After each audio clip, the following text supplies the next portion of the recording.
अब नहीं होगी कॉपियों में गड़बड़ी। अब छात्रों के साथ होगा न्याय।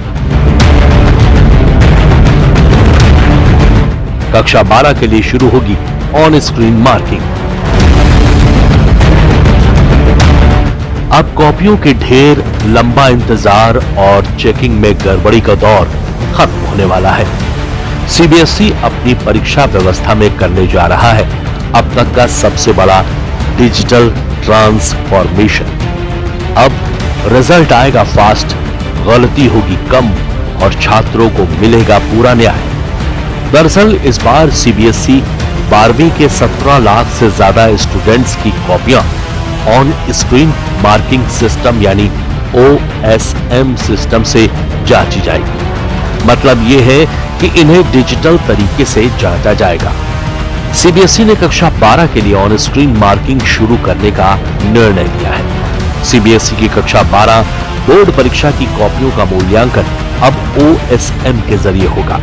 इसका उद्देश्य असेसमेंट प्रोसेस में एफिशिएंसी, ट्रांसपेरेंसी और एक्यूरेसी को बढ़ाना है। हालांकि बोर्ड ने यह भी साफ किया है कि कक्षा 10वीं की कॉपियां अभी भी पुराने तरीके से यानी कि फिजिकल मोड में ही चेक की जाएंगी। डिजिटल माध्यम से जब कॉपियों का मूल्यांकन होगा तो इससे गलतियां कम होंगी, जांच तेज होगी और शिक्षक अपने स्कूल से ही कॉपियां चेक किया करेंगे। अब एक नजर जिस ऑन स्क्रीन मार्किंग सिस्टम को सीबीएसई लाने जा रहा है, क्या होता है आइए उसे भी समझ लेते हैं। ऑन स्क्रीन मार्किंग एक डिजिटल मूल्यांकन प्रोसेस है। इसमें छात्रों की कॉपियों को स्कैन कर ऑनलाइन प्लेटफॉर्म पर अपलोड किया जाएगा। इसके बाद शिक्षक कंप्यूटर, लैपटॉप पर लॉगिन करके सीधे स्क्रीन पर ही आंसर को पढ़ेंगे और नंबर देंगे। इस तरीके से कॉपियों को एक जगह से दूसरी जगह भेजने की जरूरत नहीं पड़ा करेगी और समय भी बचा करेगा। इस संबंध में central board of secondary education ने एक सर्कुलर भी जारी किया था, जिसमें सीबीएसई से जुड़े सभी स्कूलों के प्रिंसिपल और हेड को बताया गया था कि 2026 से क्लास 12 की आंसर बुक का इवैल्यूएशन डिजिटल सिस्टम से किया जाएगा। सीबीएसई की ओर से जारी किए गए सर्कुलर में यह भी बताया गया है कि यह सिस्टम मैनुअल जांच में होने वाली आम गलतियों और देरी को कम करने में मदद करेगा। इसके अलावा सीबीएसई ने कक्षा 10 की आंसर बुक का इवैल्यूएशन अभी फिजिकल मोड में करने का निर्णय लिया है। आखिर सीबीएसई ने स्टूडेंट्स की कॉपियां ऑन स्क्रीन मार्किंग सिस्टम यानी OSM सिस्टम से चेक करने का निर्णय क्यों लिया है और यह बदलाव क्यों किया गया है, इसके पीछे का क्या कारण है, आइए उसे भी समझते हैं। सीबीएसई का कहना है कि पुरानी व्यवस्था में कॉपियां एक जगह से दूसरी जगह ट्रांसपोर्ट होती थी, जिसमें बहुत समय और पैसा लगता था। साथ ही टोटलिंग में गलतियां होने का खतरा रहता है। अब ऑन स्क्रीन मार्किंग में ये सारी समस्याएं खत्म हो जाएंगी। जांच ज्यादा तेज, सटीक और पारदर्शी होगी।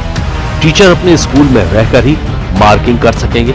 उन्हें मूल्यांकन केंद्र जाने की जरूरत नहीं पड़ेगी। इससे उनकी नियमित पढ़ाई भी प्रभावित नहीं होगी। साथ ही ये सिस्टम पर्यावरण के लिए भी अच्छा है, क्योंकि इसमें कागज का इस्तेमाल बहुत कम हो जाएगा। दरअसल सीबीएसई हर साल भारत सहित 26 देशों में कक्षा 10वीं और 12वीं की परीक्षाएं आयोजित करता है, जिनमें करीब 46 लाख विद्यार्थी शामिल होंगे। इतनी बड़ी संख्या में उत्तर पुस्तिकाओं को चेक करने में समय और संसाधनों की भारी खपत होती है। ऑन स्क्रीन मार्किंग लागू होने से पूरी प्रक्रिया डिजिटल माध्यम से संचालित हो जाएगी, जिससे छात्रों को भी काफी फायदा होगा। अब एक नजर उस फायदे पर भी डालते हैं। क्या होगा फायदा? किसी भी सब्जेक्ट में टोटल मार्क्स काउंट में गलती कम हो, आंसर शीट के फटने, गीले होने या फिर खोने का कोई डर नहीं होगा। रिजल्ट तैयार करने में वक्त कम लगेगा और तेजी से कॉपियां चेक हो पाएंगी। रिजल्ट के बाद नंबरों की दोबारा जांच की जरूरत कम हो जाएगी। कॉपियों को दोबारा क्रॉस चेक करना भी काफी आसान होगा। टीचर्स कॉपी चेक करने को बोझ की तरह नहीं लेंगे और गलत मार्किंग में कमी आएगी। इससे ज्यादा शिक्षक एक साथ इस प्रक्रिया में हिस्सा ले सकेंगे। अब सीबीएसई के इस निर्णय के बाद ऑन स्क्रीन मार्किंग के लिए स्कूलों में आवश्यक तकनीकी सुविधाओं की भी जरूरत होगी। ऐसे में स्कूलों और टीचर्स को क्या तैयार करना होगा, ये जानना भी बेहद जरूरी हो जाता है। आइए अब उस पर भी एक नजर डालते हैं। डिजिटल मार्किंग के लिए स्कूल में कंप्यूटर लैब अनिवार्य है। लेटेस्ट इंटरनेट ब्राउजर, विंडोज 8 या उससे ऊपर का operating system, adobe reader install होना चाहिए। कम से कम 2 MBPS की स्थिर इंटरनेट स्पीड होनी चाहिए। न्यूनतम 4 GB रैम और 1 GB फ्री स्पेस और निर्बाध बिजली आपूर्ति यानी UPS सुनिश्चित करना होगा। दरअसल इस बार 10वीं की बोर्ड परीक्षा वर्ष में 2 बार कराए जाने की व्यवस्था लागू की गई है। दूसरी परीक्षा 15 मई से 1 जून के बीच होगी, जबकि पहली परीक्षा में शामिल होना अनिवार्य रहेगा और दोनों परीक्षाएं एक ही पाठ्यक्रम पर आधारित होंगी। CBSE बोर्ड ने ऑन स्क्रीन मार्किंग की पूरी प्रक्रिया को 7 आसान चरणों में बांटा है। अब एक नजर उन 7 चरणों की भी बात करते हैं। पहला चरण, छात्र परीक्षा केंद्र पर कॉपी में लिखेंगे। परीक्षा पहले की तरह ऑफलाइन ही होगी। छात्र कॉपी में ही उत्तर लिखेंगे। विषय के हिसाब से 40 पेज, 32 पेज और 20 पेज की कॉपी इस्तेमाल होगी। दूसरा चरण, परीक्षा खत्म होते ही स्कैनिंग शुरू। परीक्षा केंद्र पर ही कॉपियां हाई सिक्योरिटी स्कैनिंग सेंटर से स्कैन की जाएंगी। ये स्कैनिंग स्कूल के कंप्यूटर लैब में होगी और हर पेज की डिजिटल इमेज बनेगी। हर कॉपी को एक यूनिक कोड मिलेगा। जांच के दौरान छात्र का नाम और रोल नंबर नहीं दिखेगा। इससे पक्षपात की कोई गुंजाइश नहीं रहेगी। तीसरा चरण, टीचर लॉगिन करके मार्किंग शुरू करेंगे। CBSE से जुड़े स्कूलों के टीचर अपने OSS ID और ऑन स्क्रीन मार्किंग पोर्टल पर लॉगिन करेंगे। उन्हें पता चलेगा कि आज उन्हें कितनी कॉपियां चेक करनी है। चौथा चरण, स्कैन कॉपी टीचर के सामने आएगी। छात्र की कॉपी के स्कैन किए हुए पेज टीचर के कंप्यूटर पर दिखाई देंगे। हर प्रश्न के लिए अलग अलग मार्क्स का कॉलम होगा। टीचर छात्र के जवाब के हिसाब से मार्क्स डालेंगे। ये मार्क्स सिस्टम में अपने आप सेव हो जाएंगे। पांचवा चरण, टोटलिंग खुद हो जाएगी।